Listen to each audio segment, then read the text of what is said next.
ఉండదు. ఎందుకంటే నమ్మకం అనేది పోతున్నది. పోతుంది. అది it is not just him. Yeah! That I connected. Yeah! కాబట్టి అలా ఉండకూడదు నాయనా నువ్వు, ఎందుకంటే వాళ్ళని చూసి గర్వపడేలాగా ఉండాలి. అందుకని నీ చేత చేయించడం, ఇది అర్థం కావడం కోసమే ఆయన ప్రతి దాన్ని నీకు సిద్ధం చేయడం కోసం లోపల నుంచి రూట్స్ నుంచి మార్చుకుంటూ వస్తున్నాడు ఆయన్ని. డైరెక్ట్గా చెప్పేసి ఇది ఇది దీనికి కాబట్టి చేసేయని చెప్పట్లేదు ఆయన, రూట్స్ నుంచి తీసుకొస్తున్నాడు. ఆయన ఈ యుద్ధం ఎందుకు చేయాలి చెప్పండి, ఈయన ఆత్మ గురించి ఎందుకు చెప్తున్నాడు, ఈ సాంఖ్యం గురించి ఎందుకు చెప్తున్నాడు, ఈ కర్మయోగం గురించి ఎందుకు చెప్తున్నాడు నాకు అని అర్జునుడు అనుకోలే. ఎందుకంటే ఆయన ప్రక్షాళన రూట్స్ నుంచి ప్రారంభించాడు.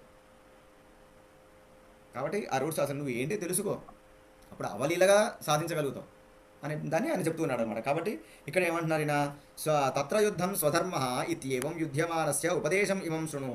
యుద్ధం స్వధర్మం అని, యుద్ధం చేసేవానికి ఈ ఉపదేశం. ఏమంటున్నారు, సుఖ దుఃఖే సమే కృత్వా లాభాలాభౌ జయాజయౌ తతో యుద్ధాయ యుజ్యస్వ నైవం పాపం అవాప్స్యసి అని అన్నారు.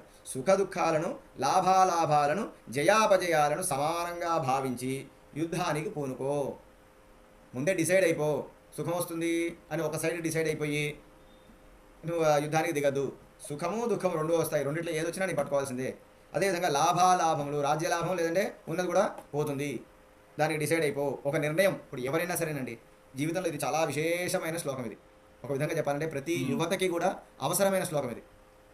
ప్రతి యువత కూడా ఎలా ఉండాలి, సుఖ దుఃఖే సమే కృత్వా లాభాలాభౌ జయాజయౌ తతో యుద్ధాయ యుజ్యస్వ నైవం పాపం అవాప్స్యసి. ఈ రోజున ఒక 2 మార్కులు తక్కువ వచ్చినంటే ఓ ఎత్తైన బిల్డింగ్ నుంచి దూకేసి ప్రాణాలు వదులుకోవడం కాదు. లేదంటే ఏదో అయిపోతుంది, ఇంకా ఈరోజు నేను ఇది చదవకపోతే రేపు ఏమైపోతుందో, లేదంటే నాకేం చదువు రాకపోతే నేను రేపు పొద్దున బతకగలనో లేదో, ఇది కాదు.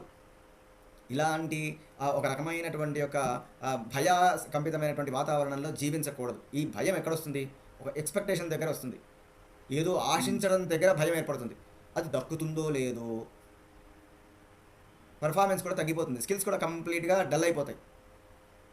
ఎందుకంటే దక్కుతుందో లేదో నాకు తెలియదు, ఆ దక్కేదాన్ని అయితే పొందాలి. దక్కకపోతే ఎందుకు ప్రయత్నం మానేద్దాం. ఇది నిర్ణయించేది ఎవరు, దక్కుతుందా దక్కదా అని నిర్ణయించేది ఎవరు? ఒక విధంగా మనం ఆధ్యాత్మికంగా అనుకుంటే భగవంతుడు, కానీ లౌకికంగా అనుకుంటే నీ ప్రయత్నం సజావుగా ఉన్నప్పుడు భగవంతుడు కూడా సహకరిస్తాడు. ప్రయత్నమే లోపించినప్పుడు భగవంతుడు సహకరించాడు. ఓకే, నువ్వు యుద్ధం చేశావు, లేదా నువ్వు బాగా పరీక్షలకు ప్రిపేర్ అయ్యావు, బట్ ఏదో సమ్ డిఫెక్ట్ వల్ల, ఏదో ప్రాబ్లం వల్ల ఫెయిల్ అయ్యావు, యుద్ధం ఓడిపోయావు. అప్పుడు గుర్తు చేసుకో, లాభాలాభవు, లాభం రావచ్చు లేదా నష్టం రావచ్చు. అదేవిధంగా జయాజయవు, జయం రావచ్చు లేదంటే అపజయము రావచ్చు.